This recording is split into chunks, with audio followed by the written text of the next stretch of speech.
বৈষম্যবিরোধী ছাত্র আন্দোলনের পক্ষ থেকে 50টিরও বেশি বোট ফেনী আর নোয়াখালীতে গেছে।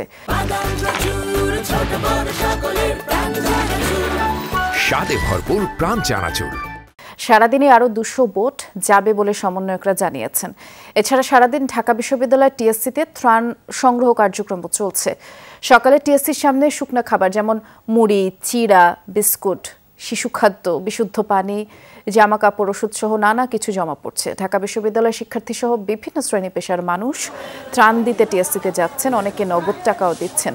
সমন্বয়করা জানিয়েছেন, পানিবন্দী মানুষের পাশে সামর্থ্যবানদের এগিয়ে আসা দরকার। শিক্ষার্থীরা তাদের সাধ্যমতো চেষ্টা করে যাচ্ছে। ত্রাণ নিয়ে বৈষম্য বিরোধী ছাত্র আন্দোলনের টিম বিভিন্ন এলাকায় যাচ্ছে। রাজধানী থেকে রওনা দেওয়া শিক্ষার্থীদের প্রথম টিম এরই মধ্যে ফেনীতে পৌঁছেও গেছে।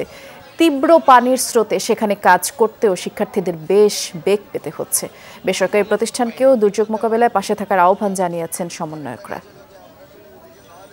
বাংলাদেশের দক্ষিণ পূর্ব অঞ্চলের বেশ কয়েকটি জেলা বন্যায় প্লাবিত হয়।